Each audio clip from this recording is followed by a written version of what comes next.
রাশিয়ার সঙ্গে এখন ভারতের গলায় গলায় বন্ধুত্ব, তাই ভুলেও ট্রাম্পের ফাঁদে পা দেবেন না মোদি। তাই তো এবার যুদ্ধবিমান কেনায় ট্রাম্পের প্রস্তাব মুখের ওপর ফিরিয়ে দেবেন মোদি। F-35 ছেড়ে এখন ভারতের ভরসা রুশ Su-57এই। রাশিয়ার সুখোই Su-57 পঞ্চম প্রজন্মের যুদ্ধ বিমানে স্বপ্নের উদ্যোগ নেবে হাল।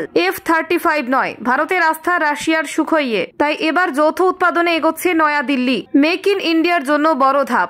রাশিয়ার সঙ্গে যৌথ স্টেলথ যুদ্ধ বিমান নির্মাণ হচ্ছে ইন্ডিয়ার বুকে। আর মাত্র কয়েকটা বছর তারপরেই হ্যাল তৈরি করবে যৌথভাবে সুখোই 35। প্রতিরক্ষা ক্ষেত্রে নতুন দিগন্ত আসছে। ট্রাম্পের F-35 প্রস্তাব নাকচ করে রাশিয়ার সাথে শক্তিশালী পথের খোঁজে হাঁটছে নয়াদিল্লি। দেখুন, ভারতের প্রতিরক্ষা ক্ষেত্রে নতুন এক গুরুত্বপূর্ণ অধ্যায়ের সূচনা হতে যাচ্ছে। ডোনাল্ড ট্রাম্পের আমেরিকা সরকারের সময় F-35 লাইটনিং 2 যুদ্ধ বিমান বিক্রির প্রস্তাব দিয়েও নয়াদিল্লি তা গ্রহণ করেনি। তার ফলে প্রধানমন্ত্রী নরেন্দ্র মোদী সরকারের নজর এখন রাশিয়ার উপর বেশি নজর দিয়েছে। রাশিয়ার প্রেসিডেন্ট ভ্লাদিমির পুতিন যৌথ উদ্যোগে পঞ্চম প্রজন্মের স্টেলথ যুদ্ধবিমান সুখোই Su-57 নির্মাণের প্রস্তাব দিয়েছেন। প্রতিরক্ষা সামগ্রী ক্রয় বিষয়ক কমিটি, যার নেতৃত্বে দিচ্ছেন প্রতিরক্ষা মন্ত্রী রাজনাথ সিং, এখন এই প্রস্তাব নিয়ে সিদ্ধান্ত নিতে চলেছে। রাশিয়ার সঙ্গে যৌথ উদ্যোগে যুদ্ধবিমান নির্মাণের ধারণা নতুন নয়। 2007 সালে প্রধানমন্ত্রী মনমোহন সিং এর সময় ভারত ও রাশিয়ার মধ্যে FGFA প্রোগ্রাম নিয়ে এই সমঝোতা হয়। 2018 সালে মোদী সরকার একতরফাভাবে সেই সমঝোতা ভেঙে দেয়। তবে এখন পরিস্থিতি পরিবর্তিত হওয়ায় পুনরায় রাশিয়ার দিকে মুখাপেক্ষী হতে পারে নয়াদিল্লি। এই প্রস্তাবের আলোকে ভারত পঞ্চম প্রজন্মের যুদ্ধবিমান পেতে আরও এক ধাপ এগোবে।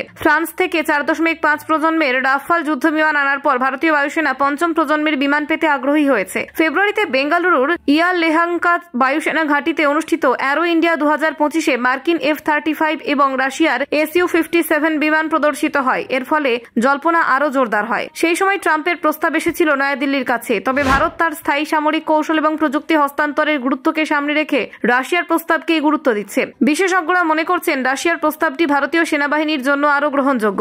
রাশিয়ার Su-57 এর স্টেলথ প্রযুক্তি আমেরিকার F-35 এর তুলনায় কিছুটা নিম্নমানের হলেও চুক্তির শর্তগুলো ভারতের জন্য অনেক বেশি সুবিধাজনক। মার্চে রাশিয়া ভারতকে Su-57E অর্থাৎ এক্সপোর্ট ভ্যারিয়েন্টে যৌথ উৎপাদন এবং সম্পূর্ণ প্রযুক্তি হস্তান্তরের প্রস্তাব দিয়েছে। ক্রেমলিন জানিয়েছে তারা গুরুত্বপূর্ণ সোর্স কোড হস্তান্তর করতেও রাজি। এটি ভারতের মেক ইন ইন্ডিয়া এবং আত্মনির্ভর ভারত নীতির সঙ্গে পুরোপুরি খাপ খায়। ভারতের হাতেই প্রযুক্তি থাকলে দেশ নিজস্বভাবে উন্নত যুদ্ধবিমান তৈরি করতে পারবে। প্রতিরক্ষা বিশেষজ্ঞদের একটি বড় অংশ মনে করছেন অতীতে ভারতের কাছে আমেরিকার তৈরি গুরুত্বপূর্ণ যুদ্ধ বিমান ব্যবহার করার অভিজ্ঞতা নেই। অন্যদিকে মিগ এবং সুখোই সিরিজের বিমান নিয়ে ভারতীয় বায়ুসেনার বহু বছরের অভিজ্ঞতা রয়েছে। এছাড়াও ভারতের লক্ষ্য বিদেশ থেকে অস্ত্র আমদানির ক্ষেত্রে প্রযুক্তি হস্তান্তর নিশ্চিত করা। লকহিড মার্টিনের পক্ষ থেকে F-35 এর প্রযুক্তি হস্তান্তরের কোনো নিশ্চয়তা নেই। তাই রাশিয়ার প্রস্তাব ভারতের জন্য তুলনামূলকভাবে বেশি আকর্ষণীয়। রাশিয়ার সুখোই সংস্থা ইতিমধ্যে ভারতের রাষ্ট্রায়ত্ত সংস্থা হিন্দুস্তান অ্যারোনটিক্স লিমিটেডের সঙ্গে যৌথভাবে যুদ্ধ ও প্রশিক্ষণ বিমান উৎপাদন শুরু করেছে। এটি ভারতকে পঞ্চম প্রজন্মের বিমান উৎপাদনের ক্ষেত্রে সক্ষমতা দেবে। যদি চূড়ান্ত হয় তাহলে 2035 সাল থেকে হ্যাল যৌথ উদ্যোগে সুখোই 35 নির্মাণের দায়িত্ব নেবে। এতে ভারতের বিমান প্রযুক্তি এবং উৎপাদন ক্ষমতা উল্লেখযোগ্যভাবে বৃদ্ধি পাবে। Bureau report, Bangla digital TV.